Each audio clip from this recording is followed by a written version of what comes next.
Oi. Bom dia, pessoal. Então, quero agradecer aqui imensamente a presença da Isadora, a presença de todos aqui presentes. Então, vou apresentar rapidamente o GPF, para quem está chegando agora, né? Temos pessoas que já estão com a gente, como a Roberta, há um bom tempo. O GPF é uma rede de mulheres feministas que produz e discute ideias e textos dentro e fora da academia, assim como discute, amplifica e ecoa conteúdo produzido por outras mulheres. O GPF tem como objetivo construir um solo comum ao trabalho intelectual de mulheres, hoje ainda esparso nos espaços de cultura e conhecimento. Transformá-lo em conjunto é dar corpo a essa produção, disseminá-la em rede, dar voz. E o LEF Debates, que é o Ler e Escrever Feministas, onde a gente está hoje, nasceu como um lugar para ampliar nosso espaço de discussão, né? E esse ano, no LEF, a gente está discutindo as formas políticas, né? A partir das discussões teóricas, que formas políticas podem ser criadas, né? E o trabalho da Isadora é exemplar, né? Nesse sentido, né? Por trazer à tona uma discussão importantíssima sobre o direito de ter e ser mãe de todas as mulheres, e toca em questões cruciais, né, dos debates interseccionais contemporâneos. Então, vou apresentar rapidamente a Isadora.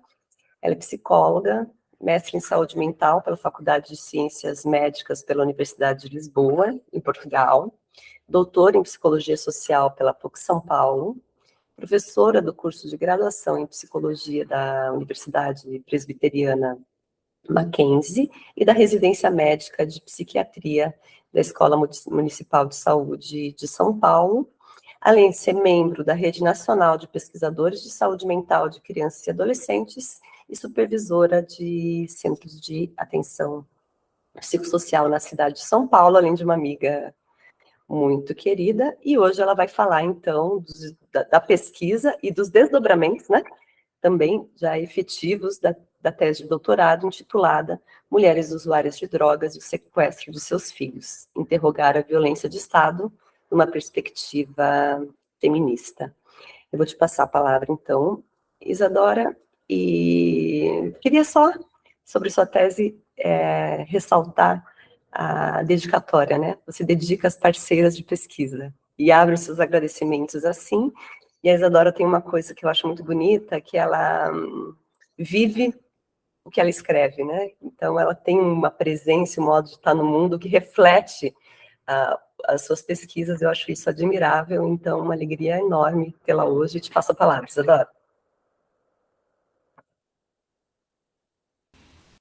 Então, bom dia para todo mundo que nos escuta. Queria agradecer muito, né, Priscila, Maria Letícia, Aline, Jéssica, todo o grupo aí do GPF, né, desse importante, né, coletivo que também parte de uma epistemologia feminista e que também vai se posicionando ética e politicamente dentro do debate, né, clínico-político. Então, uma alegria poder estar com vocês aí nesse sábado, né? Eu estou falando aqui desde Brasília. Como vai ficar gravado, eu vou me descrever, né? Então, não sei se todas as pessoas aqui me escutam e me enxergam.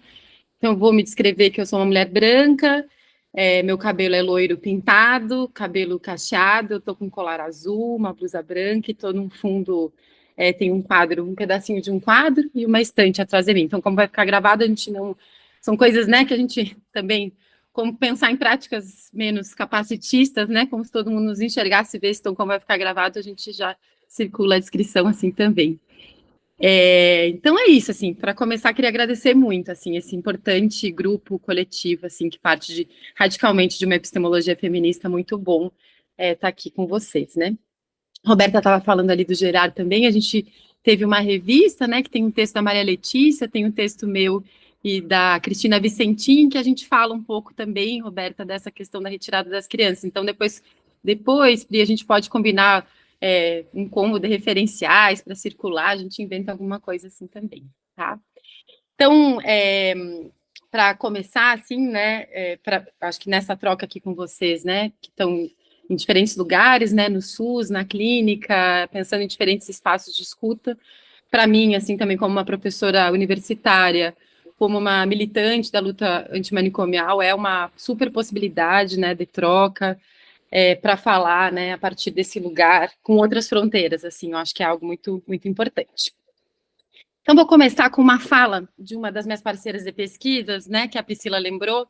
Eu nomeio como parceiras de pesquisa já por uma outra posição de fazer pesquisa, que não de uma forma que a gente pensa, às vezes, as pesquisas de uma forma muito colonizada, né, a gente chega, né, vai, some da vida das pessoas. Então, as minhas parceiras de pesquisa, a gente segue junta, participando, né, de audiências públicas, de conversas com juízes, promotores e defensores públicos.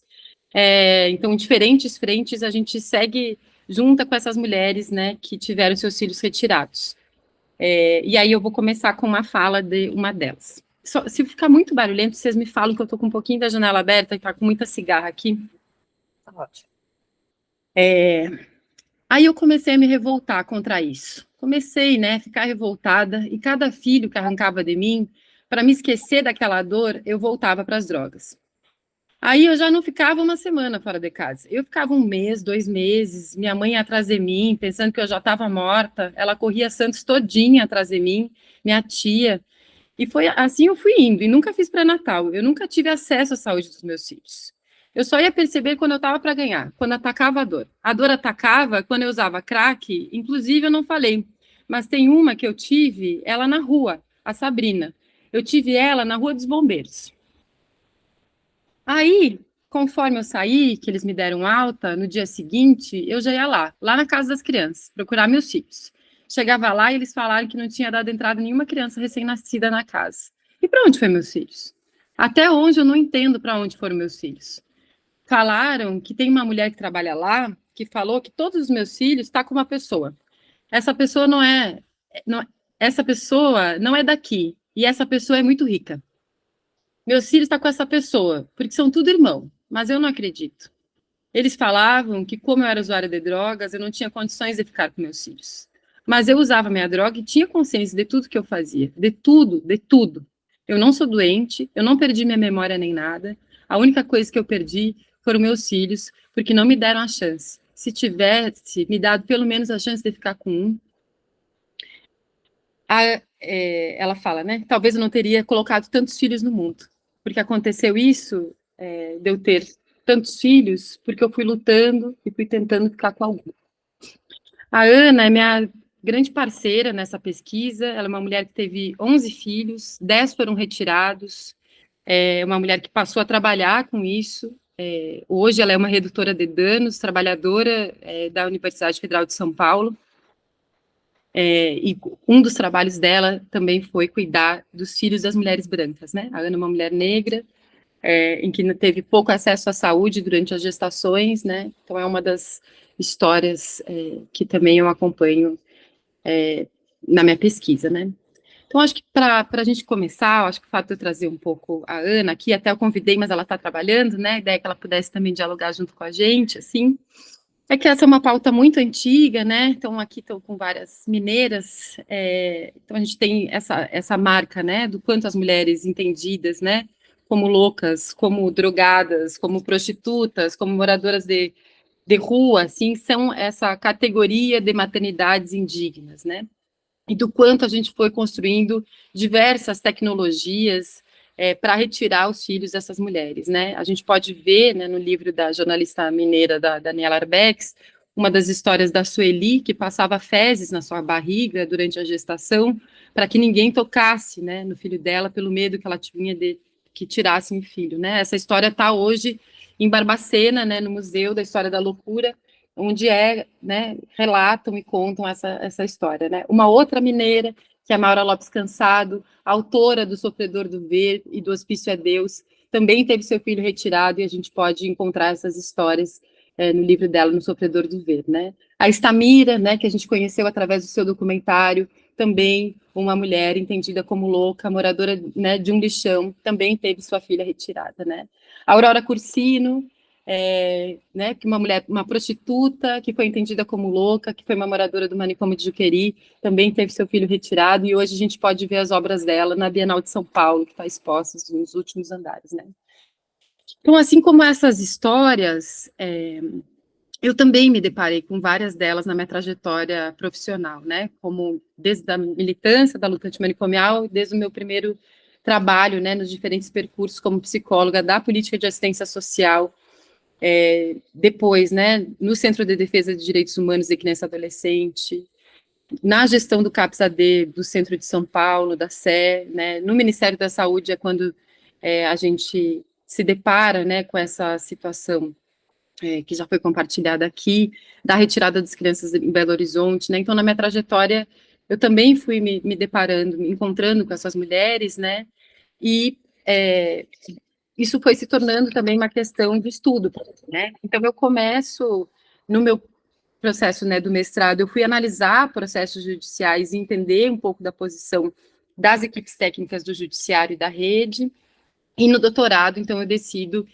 que, e aí no mestrado fiquei muito na análise dos processos judiciais e nas audiências concentradas, e no doutorado eu decido que eu ia escutar, de fato, as mulheres, né, que as que eu chamo, né, de parceiras de pesquisa, né. Então, fui analisar, né, essas concepções, né, e justamente do quanto está atrelada essa concepção da maternidade como uma mulher santa, virgem, anjo de candura, e logo, né, então uma mulher que está, né, que vive com a experiência de sofrimento psíquico, com o uso de substâncias, e obviamente, né, como bem a Priscila falou, nesse contexto da interseccionalidade, eu não estou falando da mulher de Genópolis, que usa sua cocaína e toma seu bom uísque, mas a gente está falando das mulheres num contexto de pobreza, né? Então, obviamente, isso recai mais fortemente em relação a esse julgamento, né?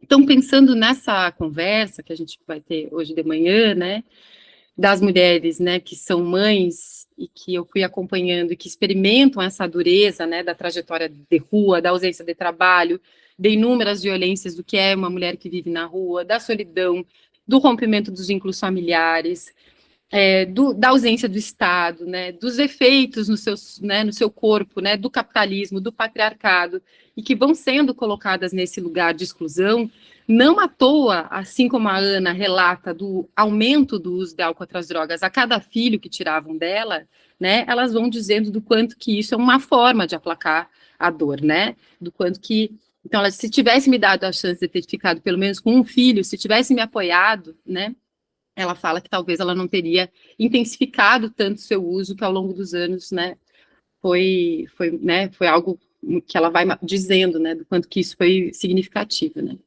Então, quando eu fui escutando, né, essas mulheres com essas vidas muito marcadas, assim, né, pelo esvaziamento dessas redes de apoio, né, da família, do Estado, a possibilidade, né, sem essa possibilidade de exercer a sua maternidade, um trabalho, é muito importante a gente pensar nessa análise mais ampla, né, da opressão de todos os aspectos da vida dessas mulheres, assim, né, que isso vai invadindo os tecidos mais íntimos, né, da vida dessas mulheres, né. Então, quando a gente vai pensando que essas mulheres, elas vão sendo muito criminalizadas, né, e isso é uma política de gênero, né, tem uma autora canadense que se chama Susan Boyd, que ela vai falar dessa violência do colonialismo, que é social, que ela é econômica, e ela é muito mais dramática quando a gente vai falar dessas mulheres que são pobres, gestantes ou já mães, né, e principalmente quando elas não são brancas e são identificadas com o que ela chama dos problemas sociais, né? Então, que a gente pode dizer que são os problemas com o uso de drogas e tudo mais. Então, na década de 80 e 90, foi muito forte, né? Ela vai discutir isso junto depois com Carl Hart, né? Que é um autor que a gente tem ele traduzido há poucos anos no Brasil, né? Que é um neurocientista americano. Eles vão falar muito dessa narrativa aqui na década de 80 e 90, que foi baseado nas falsas evidências sobre os baby cracks, né? Crack babies, né? Que eram que afirmavam que o uso de crack era altamente prejudicial para os fetos, e aí começam, né, pessoal, com aquele boom, teste do cabelo, vamos ver vamos começar a perseguir essas mulheres e vamos, através dessas imagens neurológicas, assim, mostrar o caos, sendo que é um absurdo, né, porque a gente não tem uma imagem cerebral anterior para comparar, então, tá muito baixinho, Rita? Deixa eu fechar a janela, peraí, para ver se melhora, para um pouquinho. Aqui para Alguém mim. está com um som baixo? Para mim não, Rita. Talvez seja aí no seu computador. Será que não? Para mim tá ok também. Para mim, ok também. Eu fechei aqui para ver se melhora um pouco. Melhorou, Rita? Beleza. Então, essa coisa, né, dos baby cracks, assim, né, foram muitas as famílias, né, que foram destruídas por esses testes imprecisos, né, por essas falsas evidências, que é uma pesquisa que o Carl Hart remonta anos depois e que ele mostra no livro dele, Drogas para Adultos, né, que foi traduzido aqui para o Brasil há poucos anos, né, e que ele fala dessa construção, desse efeito dos comentários neuro, sem fundamentos, né, e que ia se dizendo, né, pautado numa suposta evidência científica, né, sobre esses efeitos, né. Mas ele vai dizer, né, que também na década de 80, os Estados Unidos aprovaram uma legislação com penalidades que eram aproximadamente 100 vezes mais altas, assim, mais severas para o tráfico de crack. Então, imagina, assim, né, quem que usava o crack? Eram os negros e os latinos, né, quem estava usando, né, em cocaína, em pó, né, que eram os brancos, estavam absolutamente fora desse registro da criminalização, né, das drogas e tudo mais. Então, se coloca, né, um alarme justificado em relação a essas descobertas, né, então aí a gente descobriu isso, então é muito injustificado, e ele vai remontando isso, né, e ficou muito mais forte quando se colocou nessa proximidade com a exposição pré-natal e do funcionamento cerebral e tudo mais, né. Então, isso foi profundamente replicado, né, e acho que é muito importante, né, a gente pensar, olhar essas pesquisas, porque diferentes profissionais, né, acho que Melissa acabou de relatar uma situação aqui, né, que vão dizendo algumas coisas que são baseadas em algo que não é verdade. Então, por exemplo, uma mulher que não pode amamentar, a gente tem violações de direitos humanos nesse sentido, assim, né? Não, ela não pode amamentar porque ela é usuária de crack. Não, a saúde materno-infantil, a Organização Mundial de Saúde vai falar, assim, talvez evitar algumas horas depois da exposição, né, ao uso de substância, mas nunca proibir uma mãe de amamentar por um mês, assim, né? A gente tem coisas desse tipo, que é muito, né, que alguns coletivos vão brigando muito na defesa da amamentação, que é mais um jeito de já ir afastando essa mulher dessa criança, né. Então, isso tem uma conexão muito grande, né, pessoal, com saberes biomédicos, com as construções feitas pela justiça, dos especialistas, dos ditos especialistas, que vão operando um jogo de força, de verdade, que vão conduzindo o corpo dessas mulheres, né, e dessas crianças que estão em situação, né, de vulnerabilidade, de desproteção social, numa interface do próprio, que a gente vai chamando tráfico de drogas, nessa cruzada criminalizante, mas nada é do que o mercado varejista de venda de drogas, né, a gente está falando de pequenos pontos, assim, e isso a gente vai percebendo e encontrando isso, né, nesses itinerários da institucionalização, né, em nome, né, de uma pretensa proteção da criança. Não, é em defesa da criança. Então, as mulheres têm sempre esse lugar descartável, pode fazer o que acontecer com essa mulher, não me interessa, mas essa criança interessa ao Estado brasileiro.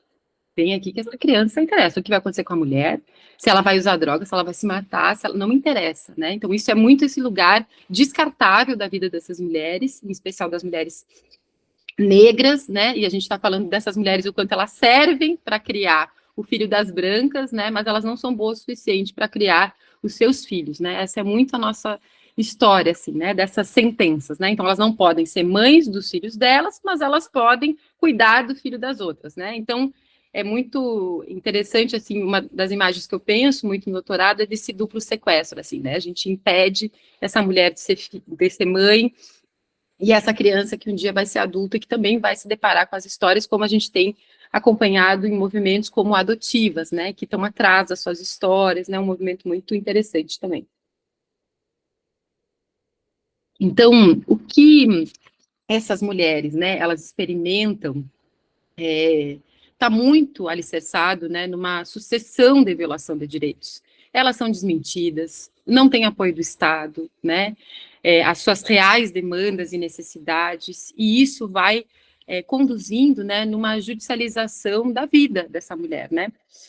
Então, essa construção do que é ser mãe, de como se comportar em relação à criança, de como ela tem que viver, de como ela tem que amamentar, de como ela tem que amar, e tudo mais que se presume para que exista uma relação que se entende como inata entre mãe e filho, né, fruto, assim, do que foi construído com o surgimento do patriarcado e tudo que as mulheres passaram a viver como condição legítima para essa convivência, né? Então, essa ideia, né, da dominação e do abuso por parte do homem e o Estado também como patriarca, né? Então, tem uma fala de uma advogada para vocês que, no meu campo de pesquisa, como Minas Gerais ficou, Belo Horizonte, né, em 2014, tem as recomendações 4 e 5 do Ministério Público de Minas Gerais, foi um boom, porque era uma recomendação para os trabalhadores das maternidades de não liberar a mulher e a criança. Então, a gente tinha bebê gordo retido em maternidade em Belo Horizonte, nas 7 maternidades de Belo Horizonte, e não, esse bebê fica aqui, bebê retido, né? Então, é essa ideia, né, que sempre nos aproxima, essa ideia do rapto, do sequestro, e do vem cá, me dá essa criança que eu sei que é bom para ela, assim.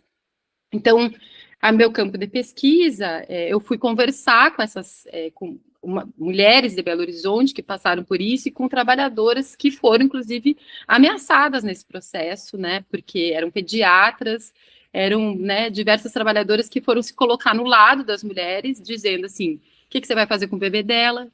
Aí, né, de ter esses confrontos. O que você é dela? Eu sou amiga, ninguém vai pegar o bebê dela. Então, foi uma estratégia, um fronte de guerra, assim, né, que, inclusive, a Clínica de Direitos Humanos da UFMG entra, né, de uma forma muito importante no acompanhamento desses processos. Então, eu vou ler um pedacinho de uma fala de uma advogada da Clínica de Direitos Humanos da UFMG, para vocês terem uma ideia, assim, da complexidade disso. A gente ficou horrorizado com o processo dela, de separação com o primeiro filho. A gente não ficou horrorizado pela atuação dos técnicos, pelo julgamento, pelo moralismo, pela frieza ou por uma exigência alta da performance dela como mãe.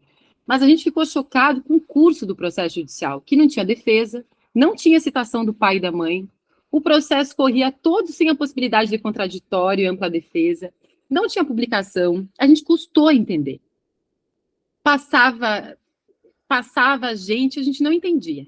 E começou a ocorrer esse prazo. E quando foi publicada essa decisão, não tem publicação dessa decisão, não tem intimação dos diretores, não tem uma busca pela família extensa. Processo esquisito. Quem iniciou esse processo não tem petição inicial? Que processo é esse? Isso é um processo administrativo? A gente ficou estudando, a gente do direito, tentando entender se era um processo administrativo, se era um processo judicial, porque para nós tinha que ser um processo judicial. E a gente ficou assim, como é que não tem petição inicial? O que é um processo judicial? Um processo judicial contencioso que tem que ter todas as garantias de ampla defesa, do contraditório, ele começa com uma petição inicial, com a parte interessada, faz uma petição pedindo, a petição inicial é importante, porque a parte contrária pode entender o que está sendo pedido e quais são os fundamentos para ela poder argumentar contrariamente. E aí, depois que a petição inicial é apresentada, a parte contrária é chamada para se manifestar. Né? O juiz tem que chamar, ouvir as duas partes. O processo era de uma parte só, muitas vezes ele nem tinha parte só, era só o juiz era a parte, o que era pior ainda, porque o juiz tem que ter uma posição imparcial. E nesse processo e em outros que a gente foi vendo, o processo é iniciado por uma decisão, por um despacho do juiz, ele recebe o relatório da maternidade ou de algum outro serviço, falando que a mãe é usuária de drogas, falando que a mãe estava em situação de rua ou alguma outra situação de vulnerabilidade, e o juiz decide, sem ninguém pedir para ele, liminarmente. Ele decide acolher a criança. Então, essa ideia, assim, né, do que é o Estado como patriarca, me vem muito nessa composição do que um juiz, num processo, né, muitas das mulheres, as minhas parceiras de pesquisa, vão falando que elas nunca conversaram com o juiz, que nunca foi perguntado para elas, né, o que elas precisavam. Então, muitas delas disseram que nunca tinham ido a algum serviço e que começa isso depois da institucionalização dos filhos, né. Então, tem uma discussão interessante da Gerda Verden e do Humberto Maturana, quando eles vão discutir, né, o patriarcado, que eles vão falando muito, né, que tem formas, né, que passaram a ser a principal fonte, né, de servidão, de escravidão, em consequência dessa expansão, né, do patriarcado. Então, esses dois autores, né, vão falando dessa estruturação de ideias, de ações, de intervenções que vão sendo pautadas numa concepção de família, e isso vai sendo sustentado na ação do Estado sobre o corpo dessas mulheres, dessas crianças, né? Então, muito a partir dessa ideia. das mães indígenas, né, como uma construção que muitas não podem exercer o papel de maternidade, justamente porque são alicerçadas nessas ideias, assim, né? São indignas porque elas usam drogas, porque elas são loucas, porque elas são pobres, né? Então, essas formulações alimentam essa compreensão, né, sobre indignidade, né, e sobre o que é uma mãe boa, o que é uma mãe ruim, né? Então, na minha pesquisa, e também nas pesquisas da Luana Malheiro, que é uma antropóloga da UFBA, né, a Luana, que trabalha muito nessa ideia das parceiras, a Luana é da Rede das Feministas Antiproibicionistas, e tem uma imersão muito grande, né, com essas mulheres dentro das cenas de uso. Então, a Luana que trabalha muito com essa ideia das parceiras de pesquisa, né. É muito impressionante, fica muito evidente isso na minha pesquisa, do quanto a gente vai vendo diferentes dispositivos que vão sendo engendrados, assim, outros aparatos que vão sendo forjados e que vão sendo operados, né, por juízes, por militares, né, por médicos, por psis, por assistentes sociais, por outros profissionais do campo da assistência e da saúde. Então, isso mostra, em alguma medida, né, esse tamanho de ameaça que as mulheres representaram e seguem representando, que a gente está falando de uma coisa que está ocorrendo agora, nesse momento, né, para uma determinada concepção de família, né? Mas ainda assim, nesses percursos, né, que a gente vai escutando e conhecendo essas mulheres, né, elas também vão pensando e se organizando em formas de confrontar esse regime, né? Então, esqueci o nome dela, que falou aqui no início, né, que é a DBH Clara, né? Ela falou da coletiva Mães Órfãs de Belo Horizonte, que hoje já a gente tem as Mães de Blumenau, a gente tem outros coletivos que também estão aí tentando confrontar esse regime de sequestro dos seus filhos, né, assim como as mães que tiveram seus filhos assassinados pelo Estado, né, que mesmo seus filhos sendo retirados, que outras formas que a gente vai tendo de poder seguir fazendo esse debate, como a Ana, minha parceira de pesquisa, que hoje trabalha justamente no enfrentamento dessa pauta. Então, uma das autoras que na tese, assim, que eu trabalhei, que me ajudou muito a pensar, que é uma antropóloga indiana, que é a Veena Das, que me ajudou a pensar nessa ideia, né, das maternidades indignas, ela foi fazer um trabalho em relação o tempo, a subjetividade, o trauma e o testemunho, né, ela trabalhou com as mulheres no pós-guerra da Índia, né, e ela vai falando desse trabalho do tempo, justamente para a gente pensar, né, nessas repercussões, né, do trauma, do quanto isso permanece ao longo dos anos, e que é um efeito, né, dessas sentenças que muitas mulheres, né, me ajuda a pensar nisso, que muitas mulheres que foram julgadas como inadequadas, como mães ruins, né, isso vai afetando diretamente, né, a elas e essas crianças que, em alguma medida, ainda puderam servir para algumas famílias, porém, né, essas mulheres não, porque elas não corresponderam a essa ideia, né, de maternidade. Então, dessa perspectiva, desse lugar, quando a gente fala, então foi bom que a Priscila já estava com a bandeirinha, né, das mães e avós, né, da Praça de Maio, quando a gente pensa, para mim travou um pouco aqui, não sei se vocês estão me escutando. Estamos sim. Tá, que vocês travaram aqui para mim.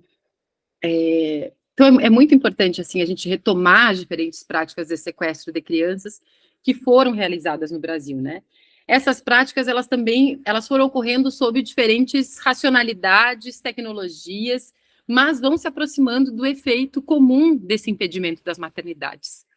Então, a gente pode pensar que no nosso passado, né, a gente foi um país que teve a roda dos expostos, né, como uma das práticas de institucionalização, né, o menorismo, que são os dois códigos que antecedem o Estatuto da Criança e Adolescente, que também tinham a prática de retirada de crianças pobres, né, dizendo então que eram os perigosos, nas internações dos hospitais psiquiátricos, como eu comecei a minha fala aqui hoje, né, e do corpo da mulher que sofre diferentes intervenções de medicalização, e também a gente é um país que também teve crianças sequestradas durante a ditadura militar entre 64 e 85.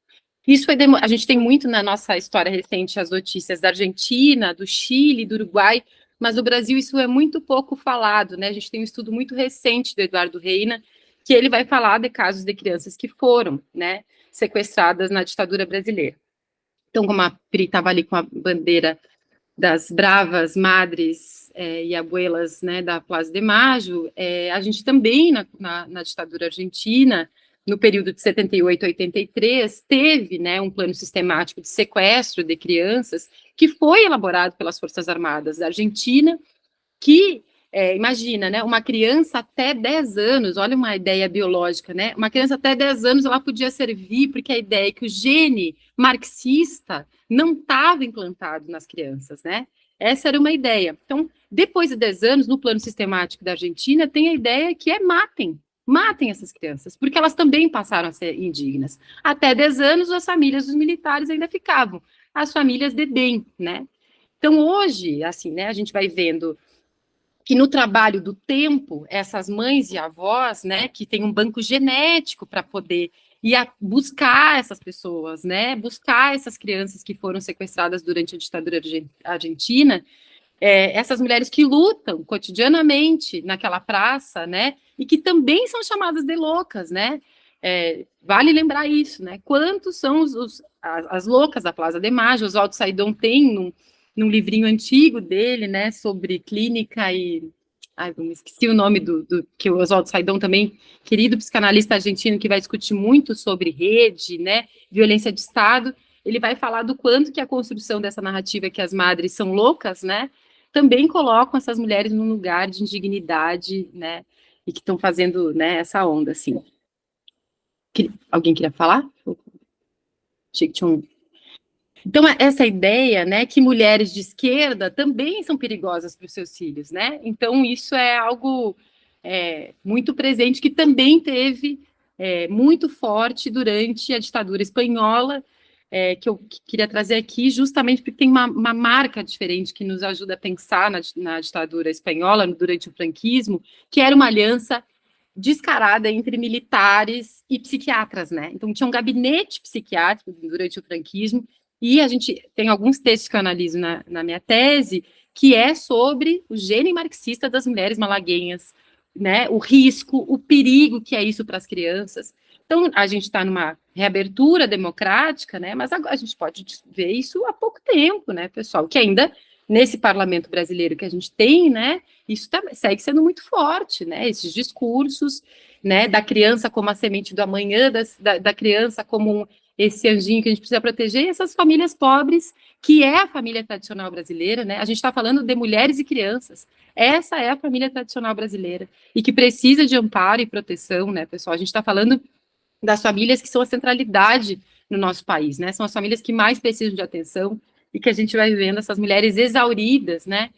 Justamente por essas tantas, né? Por tantas, uma luta, né? Incansável e sem condições de vida, assim, né?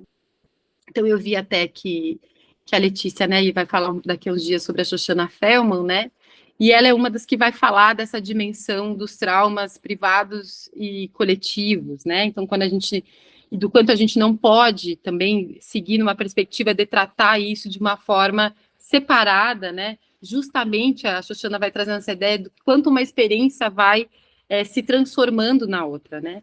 Então, nesse sentido, eu acho que a gente poder afirmar, né, que a dor de inúmeras dessas mulheres, né, marcada nesses diferentes tempos históricos, né, então estou falando aqui da roda dos expostos, do menorismo, a gente está falando, né, dessas diferentes tecnologias, né, isso atravessa gerações, né, isso atravessa, né. Então, essa é uma questão de violência de Estado, e é fundamental que a gente possa assumir isso, né, aqui a gente está reunido entre grupos, né, de psicanalistas, profissionais da rede, né, gente que está em diferentes frontes de escuta, né, essa é algo importante, né, que a gente assuma como uma violência de Estado, né. Então, seguindo nessa pegada, assim, né, isso tem total ligação com as memórias coloniais, né. Então, também autora recém-traduzida no Brasil, né, essa Gija Hartmann, né, que ela vai falar no livro dela do Perder a Mãe nessa jornada, né, entre a Rota Atlântica da escravidão. A gente escutou ela lá, né, Gurias na Flip, a Priscila e a Letícia, assim, que ela estava lá falando desse livro, né, ela vai falar do quanto que esse processo, né, da escravidão impôs a muitas pessoas, em especial para as mulheres, né, a perda da sua família, né. E aí ela vai dizendo, assim, que essa ideia, né, de que perder a mãe é a separação mais enfática da produção do esquecimento das histórias de vida, né, e pode ser feito de diferentes formas, né. Então, eu escutava, né, para quem entrou depois, eu estou aqui em Brasília e participei, né, de uma atividade do governo federal nessa quarta-feira aqui em Brasília, e uma defensora pública, ela dizia assim, não tem nada mais grave no Código Penal do que a destituição do poder familiar. É a penalidade mais grave que a gente tem no Código Penal brasileiro. É retirar o filho de uma mãe, né? É destituir o poder familiar dessa mulher, né?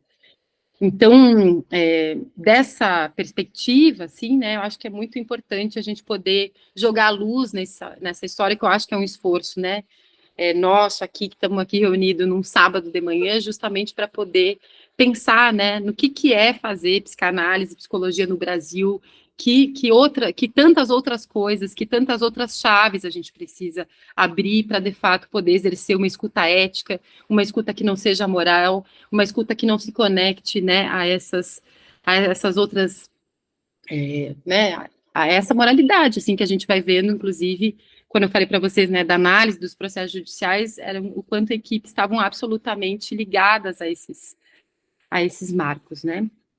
Então, esse termo, né, pessoal, sequestro, justamente porque estava muito presente nas mulheres que eu escutava. Meus filhos foram raptados, meus filhos foram sequestrados, né.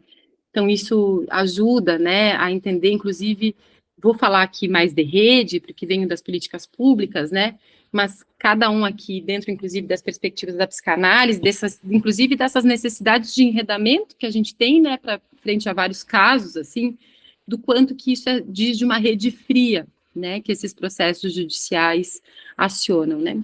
A Berenice Bento tem uma discussão que ela faz num texto sobre necrobiopolítica, né, que ela vai fazer 3 cenas, assim, que ela vai destacar no Brasil, né, a lei do ventre livre, a detenção indefinida e os autos de resistência. Então, essa questão do ventre livre, para mim, é muito caricata, porque justamente as mulheres iam seguir presa, mas as crianças eram livres. Então, a mulher seguia produzindo, a Berenice vai falar dessa imagem, né, produzindo o pedaço de carne necessário para alimentar esse sistema, né.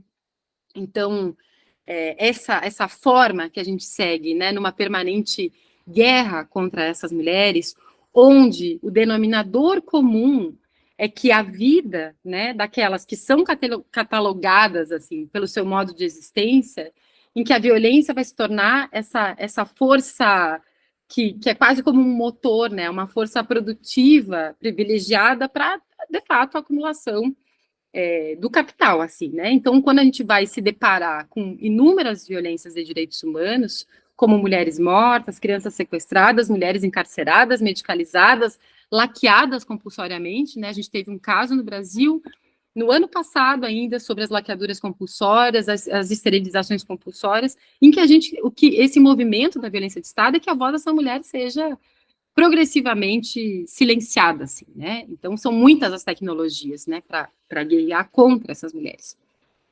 Então, ainda seguindo no rol das argentinas, né, tem uma autora argentina que é a Verônica Gago, que vai falar da potência feminista, né? Ela vai falar muito do quanto essa produção do silenciamento das mulheres é uma ideia-força para a gente combater, né? E aqui, pensando no nosso lugar ético de escuta, né?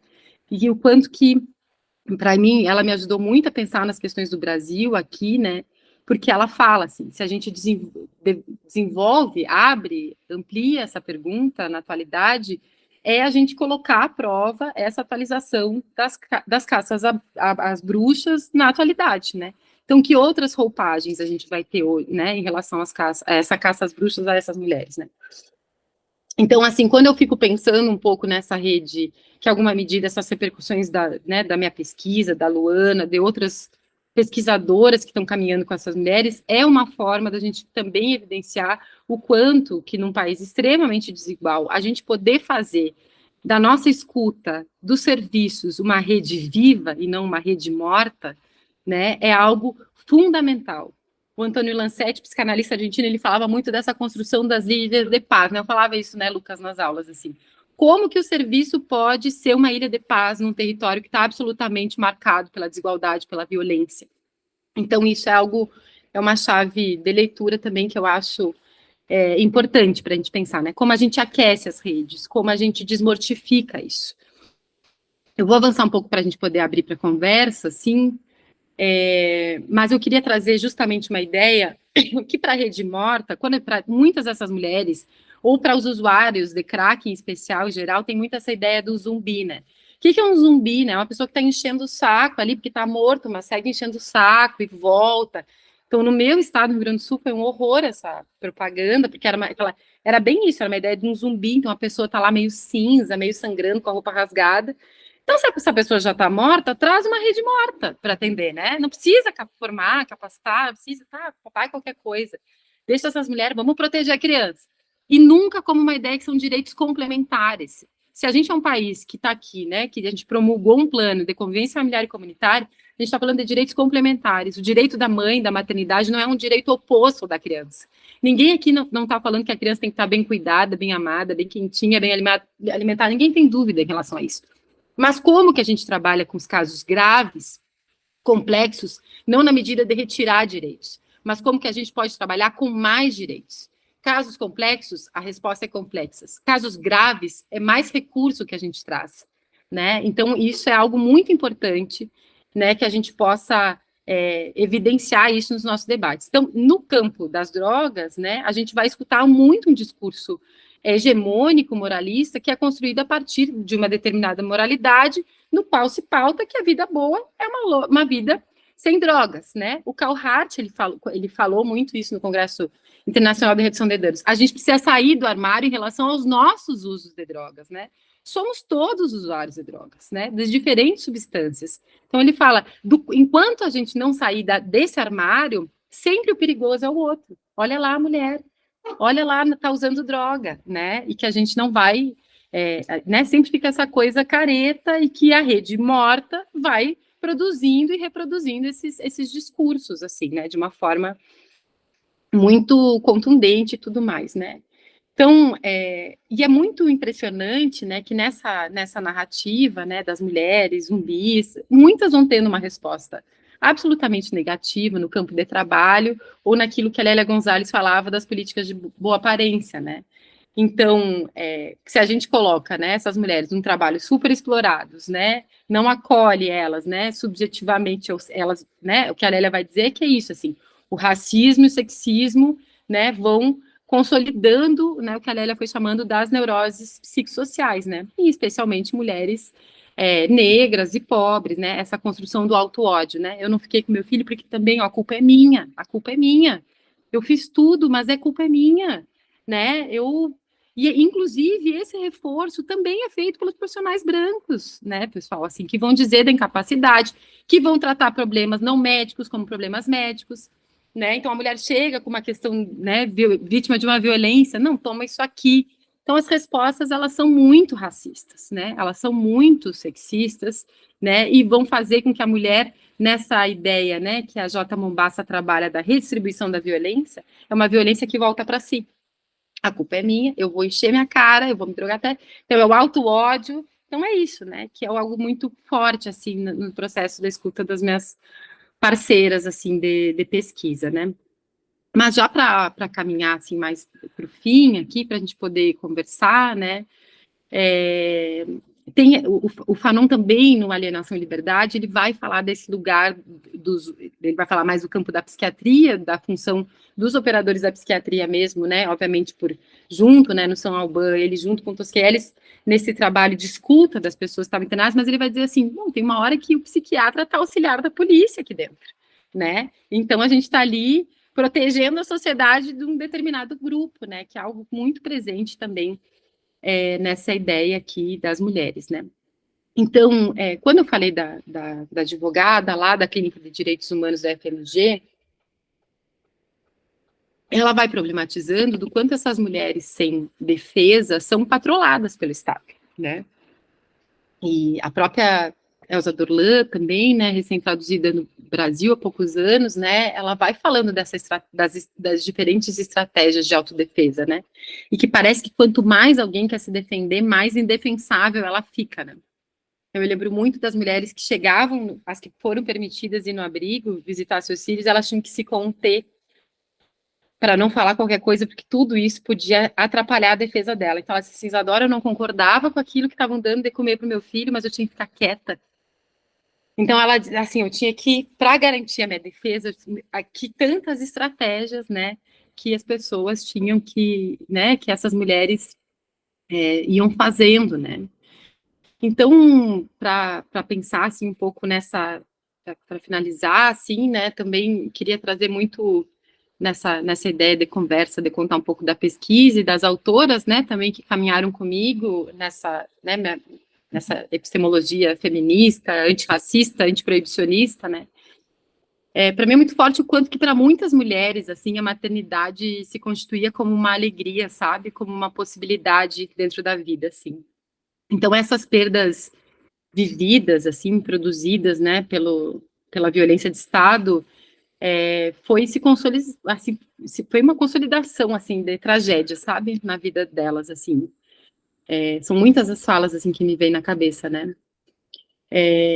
E acho que muito forte essa ideia dos direitos opostos, assim, que eu acho que é uma briga muito grande que a gente vem tentando fazer, que cuidar da criança passa por cuidar da mãe, né, do quanto que a gente está num país em que investe em institucionalização até hoje, né, então a gente hoje, em São Paulo, para vocês terem uma ideia, uma criança custa ao acolhimento institucional R$ 3.000 por criança.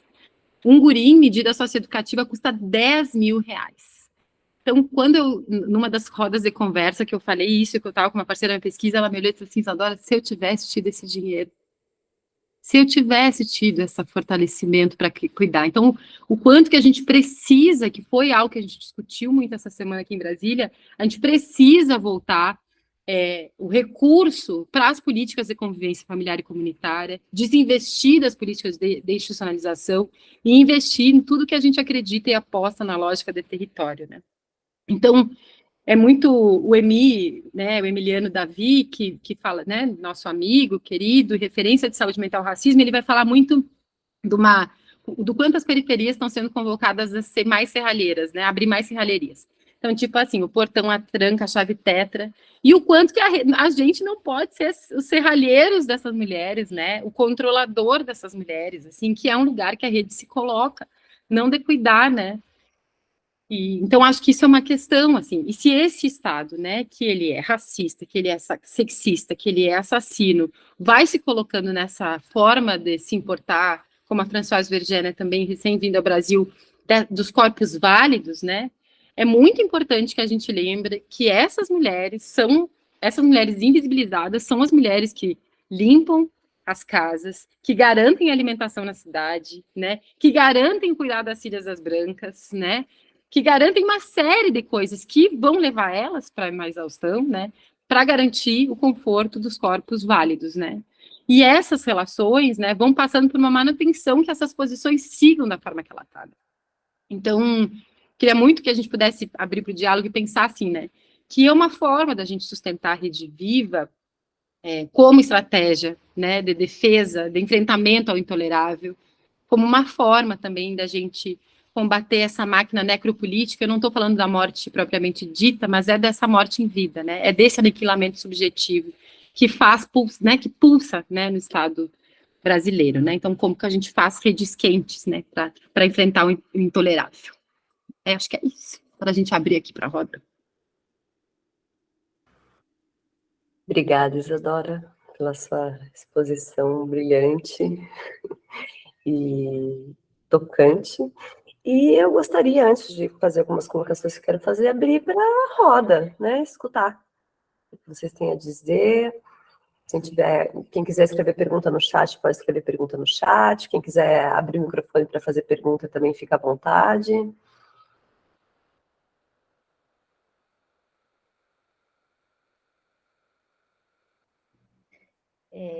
Acho que eu ainda não tive tempo de formular exatamente uma pergunta, né? Mas eu queria agradecer, começar agradecendo, assim, porque eu acho muito importante essa denúncia, né, Isadora? Para mim é muito. A única coisa que eu consigo pensar agora, acho que ainda estou um pouco. Estou te ouvindo, só vou abrir a janela, estou te ouvindo. Que eu acho que essa denúncia que você está fazendo, né, das novas formas de caça às bruxas, né, é uma denúncia que para mim é muito cara, porque a gente estuda historicamente formas de cerceamento, e a gente não percebe o quanto elas ainda são presentes, né? Tem 2 semanas que a gente estava numa aula passando, a gente estava estudando os manicômios, né? Todo o processo de tratamento asilar, de tratamento moral, e uma coisa que a gente sempre passa, eu sempre passo para os alunos, né? Essas instituições de cura gay, né? Que na verdade, formas aí de aniquilamento das subjetividades, né? E aí foi muito interessante, assim, muito trágico, triste, né? Perceber a discussão que a gente estava fazendo do quanto as formas, né, de tratamento asilar são muito atuais. E aí passaram 2 dias, né, e a gente teve, né, essa tragédia, né? Então, quando você fala dessas mulheres e dessa forma, né, de cercear a liberdade, assim, de uma maneira tão clara, eu acho que traz uma potência para essa discussão de como as mulheres ainda são tratadas de uma maneira infantilizada, né, como a vida delas ainda é o lugar da reprodutora, né, e não importa o que aconteça com essa vida dessa mulher, o que importa é o novo cidadão que vai aparecer, né. Então, assim, estou bastante tocada. Acho que, por enquanto, é só isso. O Aline, me lembrei do que a gente viveu há pouco tempo, né, daquela menina que foi estuprada, né, uma criança, e que a juíza, de novo, né, na desimportância, né, Aline, aquela criança não tem valor, mas o bebê me interessa. Você não quer botar o nome? A sua tristeza pode ser uma alegria. Na mesma semana, a atriz, né, que foi estuprada e que resolve entregar a filha para adoção foi super julgada. E na mesma semana a gente teve uma mulher que foi estuprada na hora de dar luz, né? Então, assim, é algo, né, pessoal, assim, a gente viveu isso, até assim, a gente viveu isso na mesma semana no Brasil, gente, né? Então, é isso, né, Aline, é isso que tu diz, essa atualização, né, essa atualização, e a gente, eu acho que todo o avanço dentro da discussão da luta antimanicomial, da política antimanicomial, que é isso, né? Uma lei que tramita no Parlamento Brasileiro por 11 anos, que a gente consegue direitos, que a gente consegue a garantia de uma rede de atenção psicossocial no Brasil, mas aí, quando a gente vai pensar, inclusive quando a gente está falando em infância e adolescência, a institucionalização não necessariamente ela passa pelo manicômio, mas em outras roupagens. É a discussão do autismo, é a discussão das drogas, é a discussão, o socioeducativo, o acolhimento institucional, isso também isso é instituição total. Nós estamos prendendo guri, que nós tínhamos que estar reparando porque o guri está vendendo droga, né? Então, a OIT, a Organização Internacional do Tráfico, vai dizer isso, né, do trabalho, vai dizer as piores formas de trabalho infantil, tráfico de drogas, exploração sexual e trabalho análogo à escravidão. Isso seria uma revolução no socioeducativo no Brasil, a gente ia liberar esses guri, que nós tínhamos que estar reparando que esses guri estão trabalhando, porque não tem espaço de vida, porque precisam fazer uma graninha, né? Então, é muito, né, é muito robusto, né? Por isso que eu falei a coisa da grana para vocês, porque é muito impressionante o que se investe em institucionalização, né? E o que a gente ainda tá, o valor do Bolsa Família, se a gente vai pensar, né, nas redistribuições de grana, né, é muito, muito abaixo, né, do que é uma criança institucionalizada, né? Quando eu trabalhei com jovens envolvidos com o tráfico de drogas, né, uma coisa que eu sempre falo com os alunos é que, assim, é impossível a gente pensar a polícia baixando numa festa rave, né? E a gente, assim, é de conhecimento geral essas festas no mundo inteiro, e ali a polícia não baixa, né? Então, a hipocrisia do sistema para continuar perseguindo a classe mais baixa, ela é gritante. As pessoas, uma coisa que sempre me choca muito é que as pessoas falam da invisibilização, ou das pessoas não conseguiram falar, não tendo voz.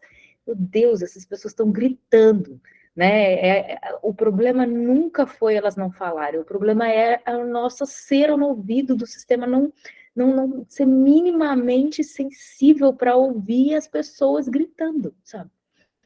Então, eu acho muito chocante, realmente. E, às vezes, eu acho que a estrutura social ela é tão fechada que ela, de fato, faz com que a gente não consiga escutar, né? Tem com relação às drogas, assim, tem essa hiperexposição na mídia que a Butler e ela denuncia, e isso vai fazendo com que a gente não consiga ver, né, a estrutura do que está sendo exposto. É impressionante, realmente. Maria Letícia? Isadora, muito bom te ouvir. Estava ansiosa por esse dia, ouvir você falando da sua pesquisa. E uma coisa me chamou muita atenção e caiu uma ficha para mim agora e que me ajudou muito, que é assim, isso que você traz, né, desse exercício mesmo de em relação à ética e à moral, né, e de como a gente precisa constantemente sair do armário em relação aos nossos próprios preconceitos, né? E aí, o livro da Xoxana que eu estou trabalhando no momento, que é onde ela trabalha lá o sonho da gestão de Irma, é o que quer uma mulher, né? E aí, ouvindo você falar, e como eu estou com isso na cabeça, assim, o que a Xoxana traz é que o que quer uma mulher é uma resposta, é uma pergunta da mulher e ela que tem que responder. E isso é muito potente, né? Porque ficou muito o que quer uma mulher como um grande enigma, que todos os psicanalistas vão lá estudar. Então, né, o continente negro, e não sei o quê, como, né, e o sonho da gestão de Irma, ela lá deitada, e os médicos em volta dela, ela com a boca aberta, em silêncio, examinando ela, quando o que a Xoxana está dizendo tem a ver com tudo que você fala, né? Que assim, como desautorizar uma mulher, né? Se ela não quer, ela não quer. E aí ela aborta. Se ela quer, né? A pergunta do que quer, uma mulher é ela que tem que dar, né? A resposta é essa. Então, muito obrigada. Eu vou fazer esse link também na minha aula e falar do seu trabalho. Obrigadão, um beijo. Lucas? Primeiro é muito bom te ouvir falar, né, professor, porque eu gosto muito que você vai fazendo um bordado de várias referências bibliográficas, assim, e aí mesmo se a gente já teve contato com esse conteúdo, você vai fazendo várias associações com outros, por exemplo, eu nunca ouvi falar, e aí vai expandindo muito, né? Mas enfim, quando você falou da fala, né, da advogada dos direitos humanos lá não sei se foi da UFMG ou de Belo Horizonte, que ela fala sobre o processo todo desmantelado, né, sem possibilidade de defesa e tudo mais. Eu lembrei muito da internação compulsória, né, dos processos de internação compulsória, que muitas vezes são lidos criticamente como processos de medida de segurança sem com que a pessoa tenha cometido um crime, né? E normalmente as pessoas que são internadas compulsoriamente são jovens, né, de periferia, pobres e negros, e para onde eles são levados, comunidades terapêuticas, né? Então, são jovens que, enfim, por 1 milhão de determinantes sociais, passam a usar drogas, né, para sobreviver à realidade e são punidos sem a mera possibilidade de defesa e são levados para serem colonizados novamente. Então, fiquei pensando muito nisso. E fiquei lembrando também de um texto que eu estava lendo sobre mulheres egressas de internações compulsórias, e como as autoras descreviam que essas próprias mulheres ex-internadas recorriam à ameaça de internar os próprios filhos se os filhos também estavam na cena de uso de drogas, sabe? Então, eu fico me perguntando, né, como que acontece esse retorno ao aquele que te violentou, sabe? Como se só fosse essa possibilidade de vida, sabe? Ou essa possibilidade de ordenação, assim. É um questionamento muito incipiente, assim, mas se vocês, né, puderem comentar sobre, agradeço. Ai, Lucas, muito preciosa essa tua questão, assim, né? Também sempre é muito bom te ouvir. E acho que essa questão, né, Lucas, também das medidas de segurança, né, que a gente vai tendo, né, também nessa trajetória manicomial aqui no Brasil, Nos hospitais de custódia e tratamento psiquiátricos, HCTPs, né, manicômio judiciário, Instituto Forense, que tem esses diferentes nomes, né, a gente vai ver nos estudos mais recentes do Ministério da Justiça, do DEPEN, que as pessoas que estão lá não são os inimputáveis, o cara que tinha um transtorno mental e que cometeu um delito, é exatamente isso, né, Lucas? São as medidas de segurança hoje e que tem total ligação com as internações compulsórias, né? Então, a gente tem na normativa brasileira, na Lei da Reforma Psiquiátrica, na 10.216, 3 formas, né, de internação, além de dizer que está vetado no Brasil internar em instituição de caráter asilar, a gente vai ter lá as 3 formas, né, voluntária, involuntária e compulsória. E tem que ter uma comunicação em até 72 horas para o judiciário. A gente não tem isso no Brasil. A gente sabe o quanto que isso é violado, em especial nas comunidades terapêuticas, né, Lucas? Então, acho que essa é uma super questão para a gente enfrentar, né, enfim, nesse momento de reabertura democrática, nós todos aqui, como defensores de direitos humanos, a gente espera sempre que isso seja revisto, que isso seja remexido, né? Está tendo agora um debate do Conselho Nacional de Justiça em relação a isso, né? Agora, essa questão, né, Lucas, é muito preciosa para nós aqui, diferentes psis, né, psicólogos, psicanalistas, trabalhadores de diferentes campos aqui, essa questão do retorno daquele que te violenta, né? Porque, ao mesmo tempo, é isso, né, Lucas? Outro movimento das mães que eu já falei, das mães, né, que tu chegou a escutar lá na PUC também, né, Lucas? Das mães que tiveram seus filhos assassinados pelo Estado, é enlouquecedor, porque tu vai brigar, tu vai lutar com aquele que matou, tu vai pedir justiça para aquele que matou teu filho, né? Então, é isso, como é que tu volta para esse lugar, né? Essas mulheres que não foram escutadas pelo juiz, elas começam uma briga para serem escutadas. Nós vamos ter que construir uma forma. É claro que a gente está falando de algo intolerável, nós estamos falando de algo, por isso que eu estou chamando de máquina necropolítica pulsante no coração do Estado brasileiro, né? Porque é óbvio que a gente está falando, não tem como reparar isso, assim, né? Mas acho que algumas formas, e eu fico pensando que a formulação de uma rede viva, de uma escuta que seja ética, da gente discutir orçamento, isso é fundamental, né? Não tem como a gente não pensar na rediscussão de um orçamento para que, de fato, possa se reinvestir em algumas coisas, né? Eu acho que são minimamente formas a gente pensar em políticas de reparação, né? Porque agora, aqui em Brasília, na quarta, uma menina que estava nos escutando pelo YouTube, uma menina que foi adotada, hoje uma jovem mulher, ela fala assim, né? Imagina, ela é uma adulta. Ela, assim, que falaram sobre a minha mãe, sabe? Ela tá na luta para descobrir esse processo judicial. Então, é uma coisa que ficou muito forte, assim, no final da pesquisa, assim, essas crianças vão ser adultas.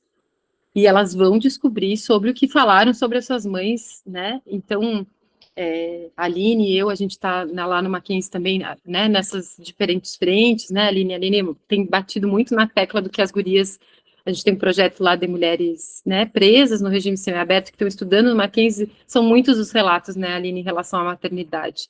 Outra frente que a gente tem lá é de fazer a preparação dos pretendentes à adoção. Gente, é muito complexo, né, a gente vai ter muitas pessoas que acham que é comprar um liquidificador, assim, né, e vão com aquela. E não à toa que a gente está atendendo muita criança que foi devolvida. Foi devolvida, gente. Porque deu um problema na tampa aqui, então eu vou lá devolver. Eu estou com vários alunos, né? Eu vi que Karina entrou aqui rapidinho, acho que ela saiu, mas que também, né, no grupo lá a gente está com várias crianças absolutamente traumatizadas. Foram institucionalizadas, foram adotadas, foram devolvidas. Então, é muita estratégia né, mesmo para algo seja intolerável, mas que a gente vai ter que pensar, enquanto Estado brasileiro, em formas de reparar essas pessoas, né? Essas crianças que vão ser adultos, né? O quanto que a gente escuta pouco e muito mal criança, né? A gente chegou a trabalhar, né, Lucas, um texto da Maria Cristina Vicentim sobre criançário descriançável. Os espaços são muito adulto-centrados. A gente encrenca quando a mulher leva a criança no CAPS contra as drogas, né? Eu fui gestora do CAPS do centro da cidade, aí às vezes o povo estava lá porque inventa uma ambiência, recebe essa criança, é a mãe que sabe onde vai levar a criança, porque aqui não é ambiente. Vai ser, né? Então a gente, muito careta, né? A gente é muito careta, divide por idade, né? Não constrói ambiência para que seja mais possível, a gente embarrera mais. A vida já é exausta, já é exaustiva, essas mulheres já estão exaustas, já estão acabadas, já estão trabalho no subemprego. Aí a gente vai botando embarreirando, né? E depois diz, aí tem as frases célebres, né? Aí fulana não adere ao tratamento, né? Fulana é resistente ao CAPS aqui, ela não tá vindo. A gente fez tudo, né? Então, essas falas vão se fortalecendo, assim, que a gente vai escutando, né? Mas acho que é uma questão para nós, assim, Lucas. O que que a gente faz para essa pessoa que volta, né? Aquele que a violentou, né? Claro. E frases que a gente escuta muito na clínica psicanalítica de mulheres também, né? A mulher está resistente ao tratamento, a mulher não quer fazer análise, né? Que análise? Que escuta? Que lugar, né? Porque é da mulher. Clara.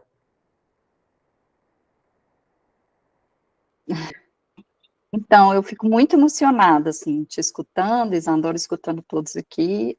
Eu participei do seminário, eu também participei, né? Escutando no seminário em Brasília, assim, fiquei muito tocada, assim, com tudo que foi muito rico, assim, muito, me tocou muito uma fala da professora Lúcia, né, ela fala assim, até que ponto essa oferta de serviços, ela entra para legitimar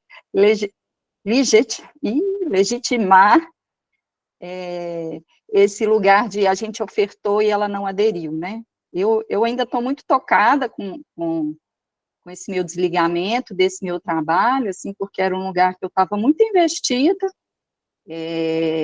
mas um lugar que eu também estava sofrendo muita violência, assim, né, muito assédio, mas como uma mulher branca, de privilégios, sabendo me defender, sabendo me colocar, né, e diariamente presenciando violências institucionais que estão internalizadas nas pessoas, né, assim, coordenadora do abrigo era uma coordenadora sem nenhuma capacidade, ela não tinha nenhuma formação técnica, né, ela vem da igreja, e a igreja é o lugar, a mãe dentro da religião é aquela mãe santa, né, que abdica de si em nome do filho, que não transa, né, e uma das coisas que eu comecei a provocar, porque as mulheres são mulheres novas, elas querem ter relações sexuais, né, e uma forma de cercear a liberdade de uma mulher é deixá-la só com os filhos, né, assim, então as mulheres saíam para esses encontros, levando seus filhos, e depois eram denunciadas por negligentes, por expor os filhos a situações de risco, né, então, assim, eu fiquei muito triste, assim, porque quando eu vi essa notícia da abertura de um acolhimento aqui em Belo Horizonte, me deu muita esperança, assim, tanto é que quis participar do processo seletivo, passei no processo seletivo, mas no final o que se caracterizou é um serviço que só mantém a violência institucional, assim, de raça, gênero, classe, né, assim, por tantas vezes minha coordenadora me disse coisas assim, não só a coordenadora, né, um dia a médica de saúde da família, ela me disse, esses filhos dessas mulheres de crack, a minha amiga adotou esse filho fez da vida dela um inferno. Então, assim, são essas médicas que atendem essas mulheres, né, assim, sem nenhum preparo, assim, com essa coisa muito engessada do ideal de uma mãe, né, assim, de uma boa mãe, assim. Então, vejo uma rede, assim, muito despreparada, né, assim, vejo pessoas em Belo Horizonte, temos pessoas muito atuantes, né, assim, que denunciaram isso, que fizeram frente a isso, né, mas, enfim, assim, Márcia Parisi me admirou, ela nem citar o acolhimento no seminário, né, quero até escrever para a Márcia depois, porque ela nem falou dessa, né, que Belo Horizonte tem agora um acolhimento para gestantes e puérperas, né, provavelmente porque reproduz aí a violência, né, já tiveram várias mulheres que foram para lá e tiveram seus filhos acolhidos logo depois, né, e aí teve um bafafá na rua mesmo, que alguma mulher falou assim para outra, não vai para lá não, porque lá eles acolhem os meninos, assim, passam 3 meses, eles institucionalizam as crianças, assim. Então, fico muito tocada, assim, ainda muito emocionada com o que eu passei, assim, não é fácil presenciar a violência, eu venho também, assim, de uma trajetória onde eu trabalhei como doula, e é um lugar de muita violência, né, assim, principalmente as mulheres negras, a essas mulheres, né, e é muito difícil presenciar a violência, não é fácil se manter em um espaço onde tem tanta violência, assim, sabe? É muito difícil sustentar, assim, né? E uma das coisas que eu escutei é que eu devia vestir a camisa da empresa, porque a minha coordenadora, ela não achava que ela estava executando um serviço de política pública. Ela acreditava que aquilo é uma empresa, e que aquilo precisa apresentar resultados, né? Então, ela me sugeriu que eu vestisse a camisa da empresa, e o que eu respondi para ela é que a única coisa que eu consigo vestir é a minha ética, né? Minha ética é com o sujeito que eu escuto, que eu atendo, né? Assim. Então, assim, grata, assim, por esse espaço, por essas trocas, assim, essa semana foi uma semana muito boa, assim, acalentou um pouco, ao mesmo tempo, assim, tem movimentado esses meus sentimentos que eu tenho tentado lidar. Sair desse trabalho tem sido um luto mesmo, de uma perda, assim, tanto para mim quanto para essas mulheres, que eu acho que escuto isso de algumas trabalhadoras lá do acolhimento, quanto que o acolhimento perdeu com a minha saída, e é isso, ainda estou vendo o que eu vou fazer com isso, assim, tiveram gente que me incentivou a denunciar, e ao mesmo tempo me sinto muito frágil nisso, assim, porque tem uma rede envolvida, cadê essa rede, né, assim, para denunciar isso? Eu que vou ter que denunciar?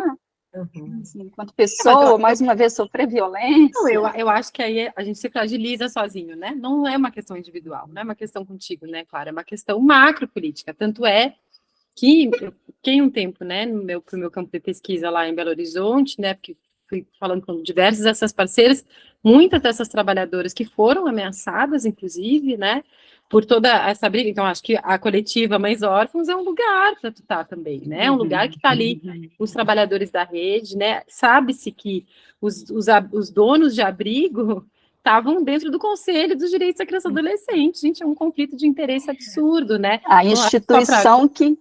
Desculpa, assim, a instituição que executa o serviço em Belo Horizonte é a mesma instituição dos acolhimentos de criança, né? Então, acho que é isso, assim, são debates, né? Belo Horizonte foi a cidade que entra com pedido na STF de um habeas corpus coletivo, gente, para tirar todas as crianças que foram abrigadas pela vida pregressa das mães. A gente tem uma decisão que foi provocada por Belo Horizonte, que foi muito importante, que a ministra Nancy Aldrich, aqui do STF, diz assim, ó, vida pregressa da mãe nada interessa para a vida deixa... Ah, porque ela foi usuária de droga. Não me interessa, não interessa, assim, né? Então, então a gente tem uma decisão, a gente tem jurisprudência para isso, né? A Nancy Aldrich, uma ministra importante aqui, progressista. Então, teve muitos acontecimentos. É uma rede muito quente, né? Obviamente, teve muita... Tu imagina, mesmo a recomendação do Ministério Público não tendo caráter cumpra-se, mas as pessoas ficam coagidas, né? Se o Ministério Público lança uma recomendação, os profissionais da maternidade ficavam assim, puta, nós vamos ter que cumprir isso. Então, foi muita luta, segue sendo, né? Então, acho que a Márcia tinha muita coisa para falar, a gente tinha tempo curto. Então, acho que por isso, assim, né? Acho que ela foi colocando muita questão do racismo, né? Que eu acho que foi importante. Acho que Pri ia falar aqui também, né? Não, eu quero falar também, mas eu queria passar a palavra para a Roberta e para a Aline. Roberta. Pois, Adora, obrigada aí pela apresentação. Acho que, como o Lucas colocou, foram muitas referências assim, muito ricas, que você vai amarrando aí de uma forma muito sensível e também muito gostosa assim, de ouvir. Acho que tem muitas coisas que você falou que me interessam, mas nesse momento eu queria que, se você pudesse falar um pouquinho mais da questão do auto-ódio e da culpa que é imputada para as mães, né, individualmente, sendo que a gente está falando de uma questão estrutural, que eu acho que tem relação com essa questão, a fulana não adere ao tratamento, a própria escola reproduz esse discurso também, né, as professoras da creche, e como a psicanálise talvez contribua muitas vezes para reforçar esse discurso de que a culpa é das mães, né?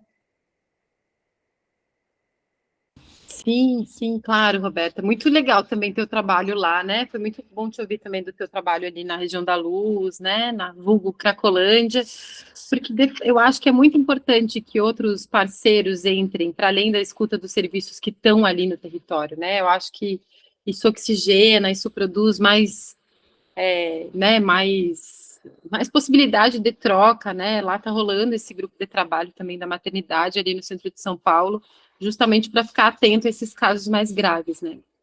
Mas tu me perguntou essa coisa do auto-ódio, eu me lembrei muito de uma cara muito querida para mim, que a gente acompanhava lá no CAPS, A minha tese eu abro com esse caso, assim, porque eu fui encontrando ela, eu conheci ela na rua, numa situação de violência, depois na época do Braços Abertos, e aí quando eu fui, e ela sempre me xingava, me chamava sua puta, cala a boca, não sei o quê, ela é muito assim, uma figura muito figura, assim.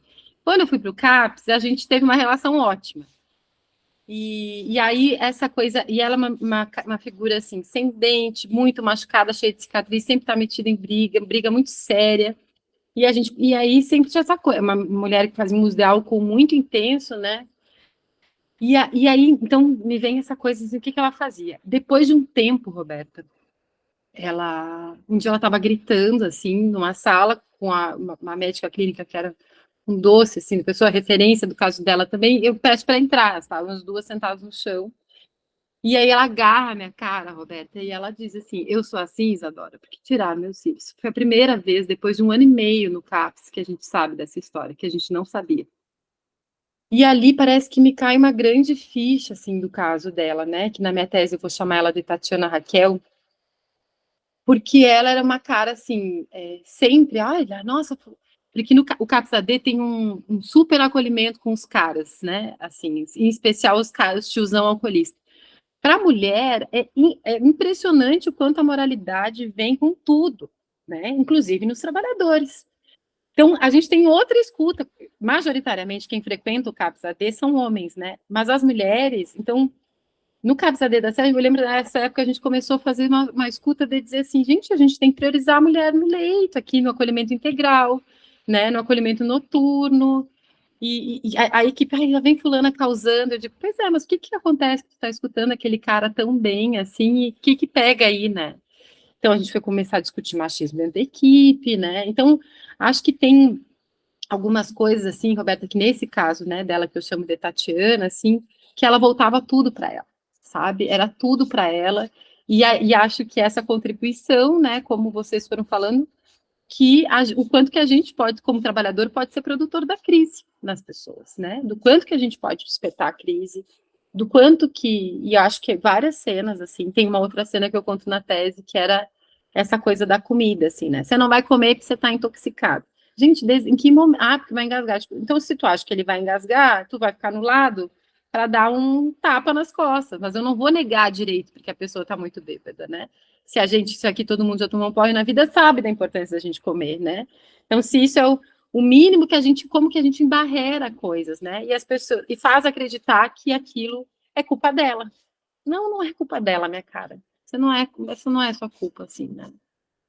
Como que a gente pode conseguir que ela entre no processo de cuidado, mas isso não é, assim, tem um estado muito violento, uma vida muito, muito, né, encurralada, assim.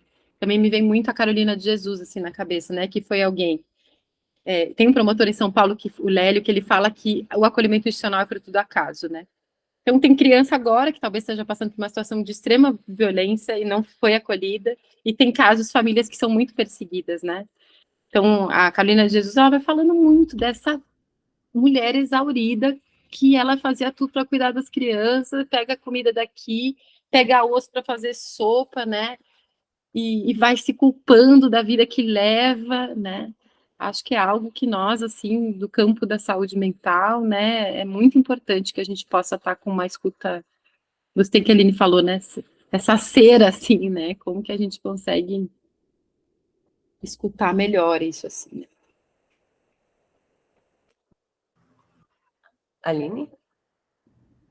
Eu só fiquei lembrando, né, ouvindo a Isadora, da tese da Sandra Alencar, que eu acho que assim, ela defendeu essa tese há vários anos, né, e ela conta um caso, né, que é o caso Flor, que vai mostrando como que essa relação entre o que acontece de violação de direitos, né, e as questões de saúde mental, né, que é o sofrimento sociopolítico, que a Miriam fala muito, como que isso é importante da gente perceber, né, ela conta esse caso que é uma mulher que chega com uma depressão muito forte, né, ela trabalha numa unidade básica de saúde como psicóloga, e ela não consegue falar, não consegue comer, e a hora que ela começa a escutar, mas o que está acontecendo? O que aconteceu na sua vida?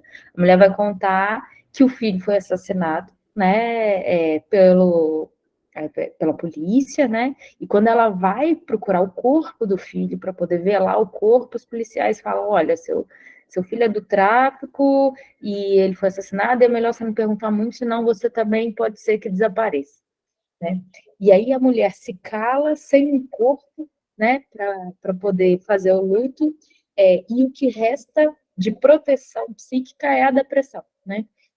Então, às vezes, a gente escuta esses casos, né, muito violentos, e quando você fala, né, Isadora, dessas mulheres que estão ali, e aí falam, né, dos filhos, né, que foram sequestrados, e do processo de enlouquecimento mesmo, né, que isso gera, eu acho que é muito precioso a gente relacionar, né, as coisas, assim, porque parece, às vezes, que a gente vai tratando essas coisas de uma forma muito separada, e eu acho que é muito importante a gente, né, perceber o quanto que elas estão interligadas.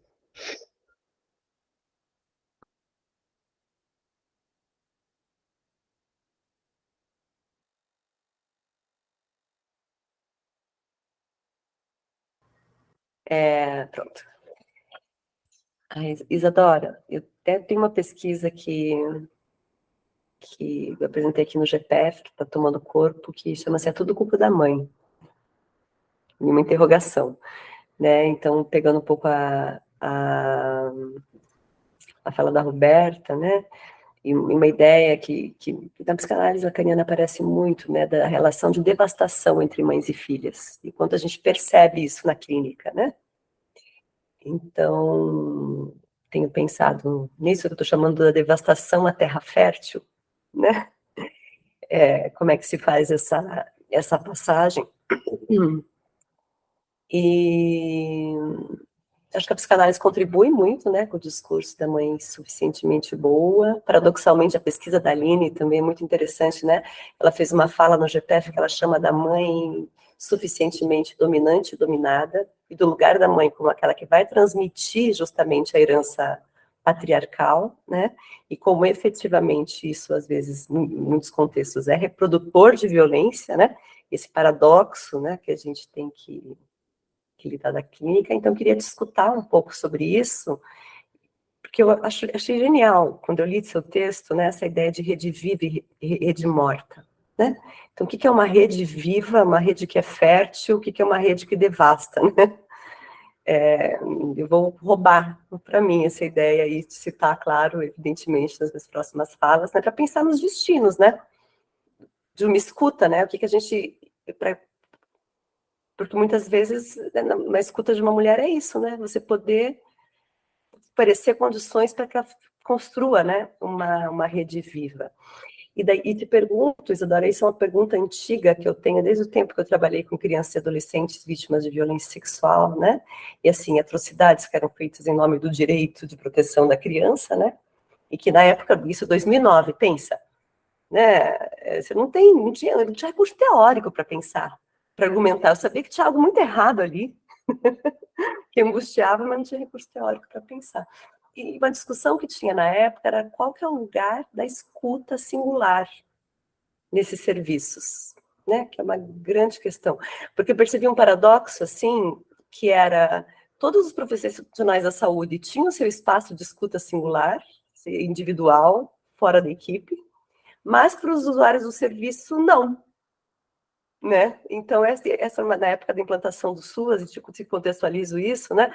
Que era num momento em que a gente tinha o Sentinela, que era o serviço de escuta criança e adolescente, né? Isso se transformou no SUAS, né? Então, a orientação era encaminhar as crianças que a gente atendia para o posto, para a atenção primária, né? E daí onde é que fica o lugar da escuta especializada? Enfim, é uma questão que me angustiava e que ainda me angustia, queria discutir um pouco sobre isso. Eu acho que tem uma questão, assim, que por algum motivo, alguns vão, principalmente no campo da atenção psicossocial, né, dentro do Sistema Único de Saúde, a gente aposta mais numa clínica grupal, entre outras frentes, mas há espaço para singularidade, né? É evidente que sim. A ideia de um projeto terapêutico singular não é uma ideia de um amontoado de atividades. é de fato para que a gente no PTS, né, nessa ferramenta assim no SUAS é o PIA, né, o Projeto Individual de Atendimento, o quanto que no SUS a gente possa garantir a singularidade. Então, voltando com a ideia do Lancet, da Ilha de Paz, ele vai falar do amigo qualificado, ele vai falar da clínica da broderagem. Então, para esses casos graves, tem uma outra posição de quem escuta, ela não pode ser a mesma, porque senão a gente não vai se conectar de fato com a vida das pessoas, nós não vamos fazer política mais inteligente se a gente entender que é uma questão de massificação, assim, né? Não é, não será, nunca será. Então, quando eu penso num bom centro de atenção psicossocial, é esse centro de atenção psicossocial que será vivo, né? Que vai entender que a centralidade do cuidado dentro de um CAPS é a garantia de direitos. Então, a gente tem uma ideia coletiva ali, que é outra, né? Da mesma forma dentro do SUAS, né, Pri? Então, acho que quando a gente pensa, né, num CRAS, né, quando a gente vai, né, mesmo tendo nessa concepção de família muito centralizada, né, mas que outras formas de organização, né, Pri? Que outras, como é que a gente vai escutar de uma outra forma que não vai ser careta, assim. Então, eu acho que a Cris Sentim tem essa provocação bonita sobre que parte de um atendimento que ela fez na PUC, numa sala meio de adulto, e aí o guri entrou e disse, nossa, que sala descriançável é essa, né? Então, a gente precisa que os nossos espaços sejam criançáveis, né? Sair dessa lógica muito adultocêntrica, que chega, logo você... Acho que a gente escuta muito mal essas mulheres que são entendidas como as craqueiras, noia, tudo isso, mas as crianças também, né? Então, acho que para mim, essa singularidade vem nessa, como que a gente abre, né, esses espaços para, se a gente vai escutar as crianças que estão no abrigo, né, no acolhimento institucional, nossa, assim, né, a gente está atendendo um caso lá no Mackenzie também, pelos Juntos, que é o projeto que a Aline está, que é, assim, é o retrato da violência de Estado, as crianças, a mãe sai da visita, as crianças ficam destruídas, choram, não entendem por que estão lá, sabe? Então, isso não aparece, né? Não tem espaço para isso, assim. Então, acho que muito lindo também isso que tu falou, né, Pri, dessa devastação nessa terra fértil, assim, né? Eu acho que a gente contribui, assim, para a produção de crise, para a intensificação dos quadros mais graves, sabe? Ao invés de amenizar as coisas e fazer uma outra entrada, assim. Então, mesmo nesses casos mais graves, assim, eu lembro muito de uma mulher, né, que ela tinha esquizofrenia, usava muita droga, e a gente estava num compartilhado entre CAPS adulto e CAPS AD. Aí foi todo um trabalho, assim, que ela pudesse ficar no CAPS, dormir, a gente justifica para a secretaria que ela ficar 3 meses no leito. Então, era um investimento, assim, da equipe, que ela dizia assim, eu quero uma massagem nas minhas costas, quero dar um cigarro mentolado, dar chocolate. Foi um tempo tão precioso que a gente articulou com a irmã dela, sabe, com o companheiro. Então, assim, seria uma maternidade que ela mesma saiu, não sei, eu não estou grávida, eu digo, como não, fulana? Ela olhava para a barriga, não estou. Foi um trabalho que mesmo uma mulher que estava muito grave, como que a gente não saiu do lado dela, assim, né? E pôde acompanhar no processo, assim. Acho que é isso, as redes se desarticulam nesse momento, elas, né, elas esfriam, elas, né, acho que isso é muito... Acho que Maria Letícia.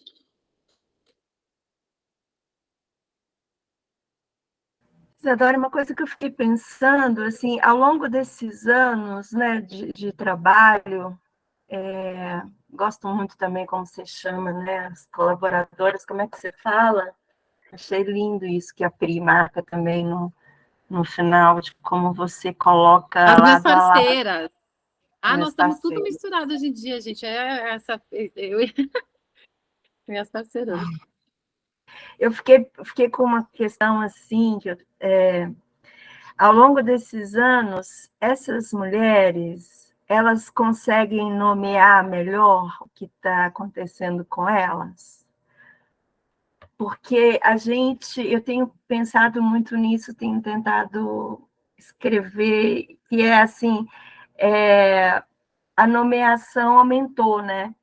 Hoje as pessoas conseguem, pelo menos discursivamente, linguisticamente, ainda que isso não seja devidamente trabalhado, né, Isso é um abuso, isso é um estupro, isso é... Você tem percebido uma mudança ao longo dos anos? Eu acho muito. Inclusive, outro dia estava falando com ela, digo, nossa, Ana, como a sua fala vem mudando, né, ao longo dos encontros que a gente faz, as audiências públicas. Teve um dia que a gente fez uma fala, eu, ela e um juiz, num evento que era para juízes, promotores, defensores, e ela foi ali, é bem a pergunta do Lucas, assim, ela disse assim, não foi o senhor que tirou meus filhos, mas o senhor vai escutar o que eu venho pensando dos juízes, sabe? Foi muito importante. Então, por exemplo, eu vejo muito essa mudança, assim, essa coisa do sequestro, ela dizendo assim, Isadora, eu era uma mulher que não sabia ler e escrever, eu assinei e já era retirada dos meus filhos. A Ana foi uma mulher que não teve direito à visita, a gente está falando de coisas de 15 anos atrás, sabe? Então, ela não pôde ver os filhos. Ela caminha na rua, a Letícia, olhando para a cara, será que pode ser meu filho? Então, imagina, o 11º filho dela fica com ela quando o consultório na rua entra na jogada. A Ana, por um caminho dela, ela resolve, hoje ela é uma mulher que não usa mais drogas, né, outras parceiras minhas de pesquisa seguem usando, né, e estão com outros filhos, né, então vejam o quanto, mas tem apoio, tem escuta, são, né, se cuidam, é outro processo, assim, né. Uma outra, né, parceira minha de pesquisa, que é a Aline, lá da BH, ela foi atrás do processo do filho, né. Então, dos combinados da nossa pesquisa é que ela diz assim, será que o seu texto, Isadora, um dia meu filho vai poder ler? É quase que uma linha que a gente joga no tempo, assim, para quem sabe essas crianças que vão ser adultas possam se encontrar com a história, né? Ela conseguiu o e-mail da família que adotou o filho dela. Ela foi atrás e ela diz assim, eu não sou louca, eu não quero tirar ele de vocês, eu só quero dizer que meu amor, ele soma. É importante que ele saiba que eu não desisti dele. E a família ficou, enfim, foi muito difícil essa situação. Eles foram embora de Minas Gerais, mudaram de estado, né? Mas ela é uma pessoa que usa muito o Facebook, ela publica a foto, ela conta muito a história dele, ela tem uma ideia de jogar isso, sabe? Para quem sabe isso um dia possa encontrar essas crianças, né? Então, acho que mas acho que é isso, assim, principalmente essas mulheres que se reuniram em coletivos, né, como a coletiva Mães Órfãs lá de BH, a Mães de Blumenau, outros, o Diverso, né, lá da Unifesp, que também tem outras mães, acho que é muito interessante porque eu acho que elas vão se escutando, né, e, nossa, na minha banca mesmo, né, minha banca durou 6 horas, porque elas falaram, e a Cris, não, pode falar, Cris Sentim. E ali mesmo eu acho que aconteceram coisas, sabe? Uma outra mulher conheceu a outra, então acho que tem. Pessoal, eu acho que eu vou passar a fala para a Aline. Se alguém mais quiser, a gente tem 10 minutinhos para encerrar nossa conversa. Se alguém mais quiser fazer questões, eu pensei em sugerir que as questões fossem feitas para a Isadora já responder elas todas no tempo, pode ser? Claro, eu vi que a Aline e o Lucas aqui, eu perdi aqui, só que vocês falaram. Tá, mas eu acho que vocês já, se quiserem ler alto, vocês que sabem. Se alguém quiser fazer uma questão, né, eu não me importo aí de passar a vez para alguém que ainda não falou, mas, enfim, estou empolgada com o tema, então não estou conseguindo me segurar muito, né? Estou falando demais hoje, mas vou continuar falando. Vou retomar só a questão do Lucas, que eu acho que finalmente eu consegui elaborar uma questão mesmo, né?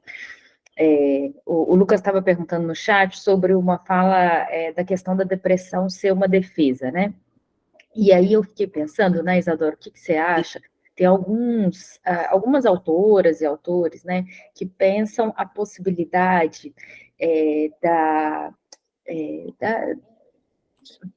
da luta pelos direitos, né, ser um indicativo aí de melhora psíquica, né, com relação a vários tipos de adoecimento psíquico, né? Então, eu até fazia parte de um grupo que entrevistou alguns, né, alguns psicanalistas e psicólogos, né? E o Boulos foi um desses que a gente entrevistou, e ele tem um trabalho sobre depressão com as pessoas da luta, né? Principalmente mulheres, e como essas mulheres melhoraram depressão depois que elas começaram na militância, né? E a Lívia Santiago, que é a nossa parceira aqui também do GPF, né? Ela estudou bastante tempo melancolia, e aí tem uma parte da tese dela que ela está escrevendo que é sobre, né, esse envolvimento político das mulheres, né, com os seus direitos e como isso influencia e na melhora né, da condição psíquica mesmo, né? E eu acho que a depressão, ela é um terreno muito fértil para a gente pensar isso, porque a depressão é justamente quando a gente se cala, né? Então, a gente não consegue mais responder, não consegue mais, né, se apegar ao desejo na vida, né? E pensando nessa mulher que eu citei, né, na Flor, como que, diante da impossibilidade, né, de falar e de ter seu luto reconhecido no ambiente público, né, o que resta, né, é a perda do desejo completo pela vida, né, para não sucumbir e não morrer, né. Então, eu queria que você me dissesse um pouco o que você acha, porque eu acho que é uma hipótese para a psicanálise muito muito mal vista, assim, né? A gente sabe que na psicanálise a gente tem uma questão importante com a militância, né? E muitas vezes é uma questão que é combatida, assim, né? Como algo de associação ao imaginário, né?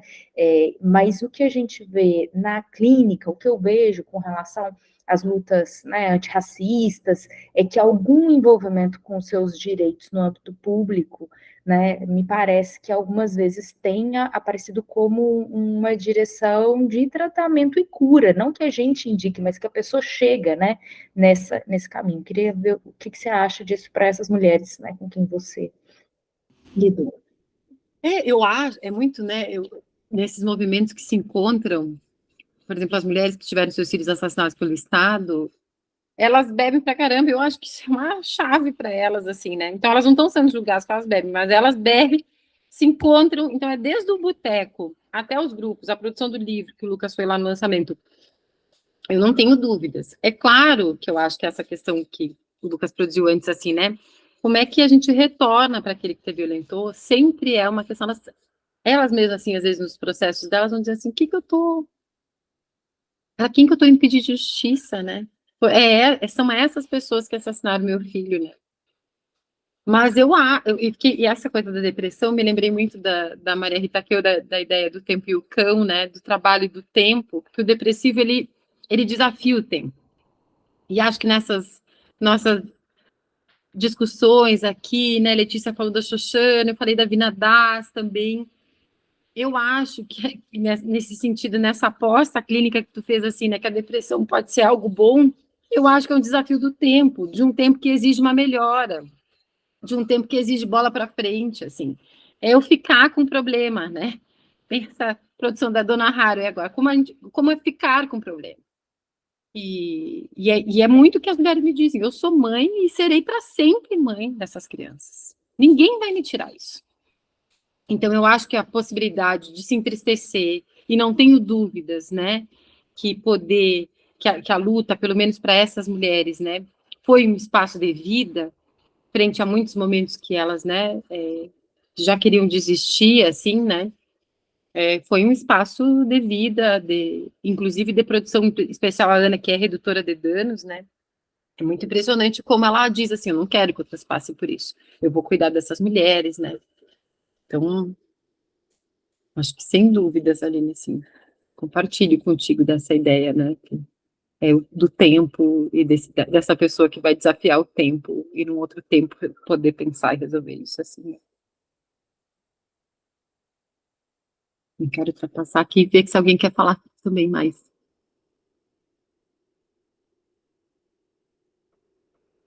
Eu me perdi um pouco no chat aqui, será que eu tenho que comentar alguma coisa aqui? Eu só queria agradecer a vocês duas, porque ajudaram muito mesmo a pensar, assim. O caso que eu estou atendendo é de uma senhora de 66 anos, ela se tornou deficiente visual completa, E a história de vida dela, além dela não ter tido a oportunidade de aprender a lidar com a deficiência, por ter sido negado os direitos dela, de, né, acessar os lugares de aprender mesmo a ser uma pessoa com deficiência visual, sabe, e se adaptar a esse mundo, a esse novo mundo.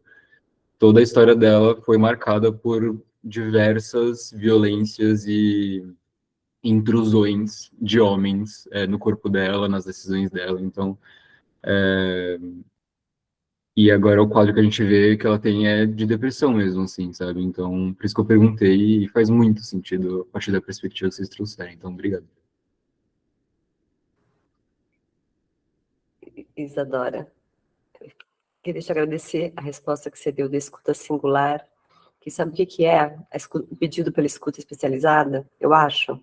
É o narcisismo do analista, que o Ferenczi diz, né? A ideia de que tem que ser ali, tem que ser desse jeito, tem que ser com esse formato, que é algo né, da criação, da imersão de uma fala singular, de um espaço de fala, assim. Acabei de ressignificar uma questão que me fazia desde 2009. Ainda bem que o tempo passa, né? E que acho que a psicanálise vai se transformando, e agora a gente está num tempo político, né?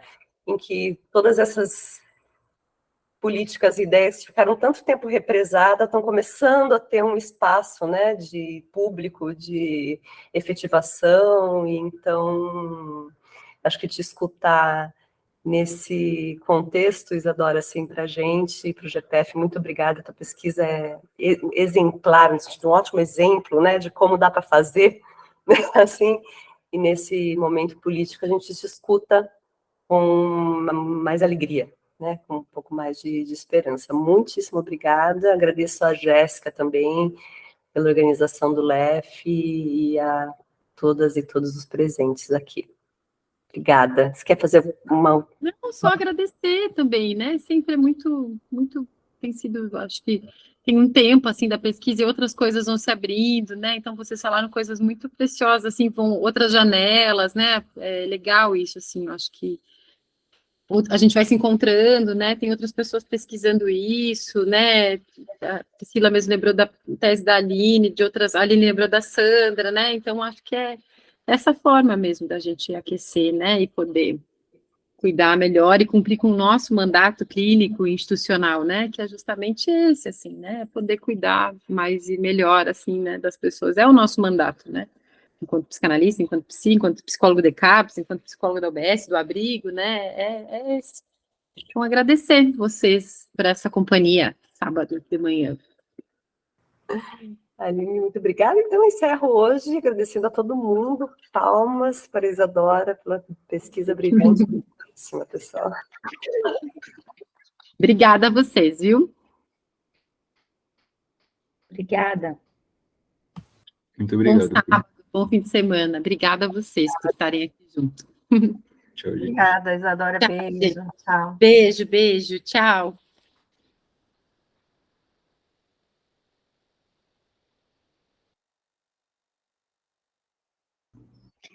Tchau, querida. Parabéns. Não tô te ouvindo. Deixa eu te perguntar uma coisinha, tá? Parar a gravação. Isso, é. Senão... Gerenciar a gravação. Parar a gravação.